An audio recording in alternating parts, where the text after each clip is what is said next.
Les presento a Fernanda Nicolini, que es periodista y como tal ha trabajado en importantes diarios y revistas. Esta semana terminé de leer su soberbia investigación, Los Oesterheld, la vida, la militancia, la muerte, la desaparición del más célebre historietista de la Argentina, Héctor Germán Oesterheld, de sus hijas Diana, Estela, Marina y Beatriz, la única cuyo cuerpo pudo ser enterrado, de tres de sus parejas. Bueno, y todo este drama impresionante ocurrió entre 1976 y 1978, y en el momento de sus desapariciones se sabía que Diana y Marina estaban embarazadas. El destino de esos dos bebés se desconoce. Así que bueno, Fernanda, gracias por venir, por la gestión de prensa, también gracias a Fernanda Mainoldi. Un trabajo ejemplar el que hicieron con Alicia Beltrami. Más de 5 años de trabajo, más de 200 entrevistas, un enorme retrato de época. Ojalá que llegue a las escuelas de periodismo como modelo de investigación periodística y para que quede claro que el buen periodismo exige un esfuerzo superlativo, no solo es googlear, ¿no? Bueno, gracias por tremenda presentación. Pero está bueno lo que decís porque es verdad, nos llevó 5 años y el periodismo está acostumbrado a hacer notas en 5 minutos. Sí. Yo soy periodista y sé lo que es eso. Y sí, lo que se necesita es tiempo y apoyo y decisión de hacer algo a largo plazo, ¿no? Uh-huh. Bueno, y uno se acerca a este libro y se da cuenta que bulle, que hierve de información, se da cuenta de cuántas cosas que uno desconocía o que había olvidado o incluso había negado, ¿no? ¿Por qué no? ¿Por qué no? Sí, bueno, en realidad nosotros cuando arrancamos no sabíamos que nos iba a llevar, o sea, que esos 5 años significaban entrevistar casi a 200 personas para poder construir esto que vos decís de tanta información. Pero además, digo, yo viví esa época por edad, ustedes no, seguramente, ¿no?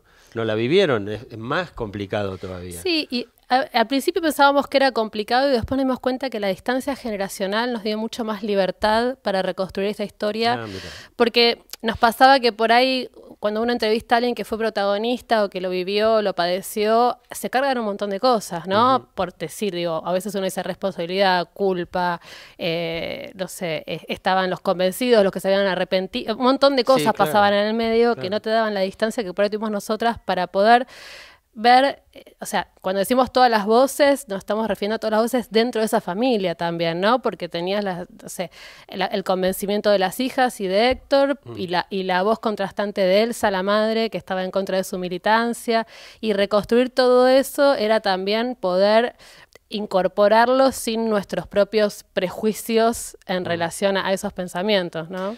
Y el de los Oesterheld ha sido un caso emblemático de la represión de la dictadura. No ha sido la única familia diezmada de ese modo, ¿no? Pero han sufrido un ensañamiento brutal, mató a 10 personas de esa misma familia. ¿Cómo consiguieron las cartas que están publicadas en el libro? ¿Quién las tenía, las cartas?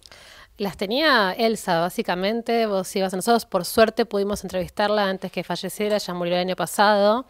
Ya estaba viejita, pero los primeros años nos recibió y nada, íbamos a tomar el té con ella y tenía cajas y cajas de fotos y de cartas. Impresionante. Y además, bueno, nosotros pudimos transcribir algunas, los nietos también trabajaron a la par nuestra en este tipo de documentos.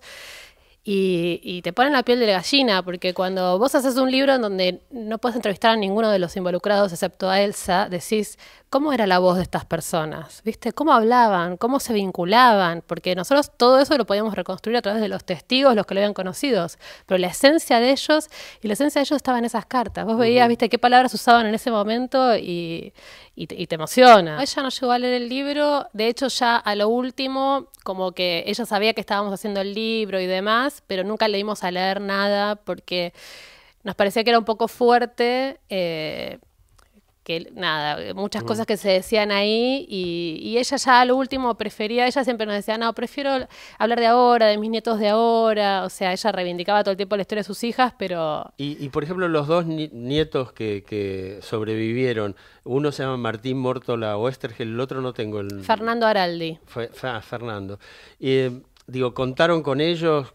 ellos colaboraron mientras trabajaban en el libro. Ellos ni bien supieron del proyecto, nos habilitaron esto todo, las cartas, incluso personas que ellos sabían que nos podían ayudar. Ellos igual la historia de sus padres y sus tías en cuanto a la militancia sabían muy poco, porque Martín, que fue el que se crió con Elsa, sabía la historia que sabía Elsa, ¿no? Y Elsa podía contarle hasta que sus hijas se van de la casa y Héctor también. ¿Y Fernando con quién se crió? Y Fernando se crió con los abuelos paternos en Pergamino. Sí, claro. Entonces ellos nos habilitaron y después nos dejaron trabajar esos 5 años, estaban más o menos al tanto, especialmente porque empezaban a aparecer personas importantes. No sé, en el medio de la investigación apareció la madrina de Fernando. Fernando no sabía que tenía una madrina, que vivía en Paraguay. Datos que ellos también iban descubriendo a la par nuestra, ¿no? Y después, a lo último, un año antes de publicar el libro, ellos leyeron todo el libro. Nos hicieron algunas sugerencias, correcciones, en fin, que aportaron un montón al libro, especialmente a la mirada sobre Elsa, porque nosotros veníamos como muy entusiasmados reconstruyendo la militancia de toda esta familia y Elsa siempre nos quedaba como la contracara, ¿no? Como el límite, como la que decía, no, o sea, esto que pasó se podría haber evitado de tal modo, entonces era difícil. Todo el tiempo en el libro ella es la que presagia que todo va a terminar como terminó. Exacto, ¿no? Desde el principio. Te quería pedir si podés leernos un fragmento del libro. Sí, mira, justo que hablábamos de Elsa, como la única persona que tenía la voz para contar esa historia era Elsa, es la única que en el libro está en primera persona. Ella habla sin intervención nuestra. Después nosotros reconstruimos todo como si fuera una novela a través de otros testimonios. Pero bueno, cuando descubrimos que el modo de dar como la visión de Elsa completa era haciéndola hablar a ella, nos solucionó esta tensión que te decíamos, ¿no? Entre ambas miradas. Así que voy a leer una partecita donde habla ella. A ver, acá estamos. Cuando quedé embarazada de la segunda, nos mudamos al chalecito de Bécar, que tenía 3 habitaciones, y es el que aparece en el Eternauta. Necesitábamos más espacio, y nos gustó el barrio, el verde, que tuviera jardín. Sabíamos que íbamos a tener más hijos. Yo siempre quise tener 4. El varón no vino, pero a mí no me preocupaba, me encantaban las nenas. Él estaba encantado. Más que un padre, era un abuelo. En Bécar nos decían la familia Conejín. La gente no entendía que estuviéramos todos en la casa todo el tiempo. Ahí había mucha gente extranjera que te encontrabas en la verdulería y se preguntaban ¿qué hace este hombre? ¿De qué vive? Parecía que vivía de rentas. Lo veían en el jardín plantando flores con las 4 nenas y llamaba la atención. ¿En dónde había un padre en esa época que estuviera todo el tiempo con los chicos? Solo un loco, un escritor como él. Cambiaba pañales, hacía mamaderas. Para él era una distracción, y cuando veía que sus hijas lo reconocían y se reían, se volvía loco. Él les daba a leer los cuentos. Papu, le decían, ¿hiciste algo nuevo? ¿Terminaste este? Estaban todo el tiempo en las piernas de él. Era un padrazo. Tenía un escritorio y tuvo que donarlo para que durmieran Beatriz y Marina y pasó a trabajar en el living a la noche, en la mesa, hasta las 5 de la mañana. Después se tiraba a dormir en el sillón o se levantaba a la madrugada si tenía que entregar un trabajo. En esa casa estaba lleno de chicos y vecinos. Primero para jugar con las nenas y después cambió. Bueno, es un momento de este extraordinario libro que hicieron Fernanda Nicolini, que está esperando un bebé.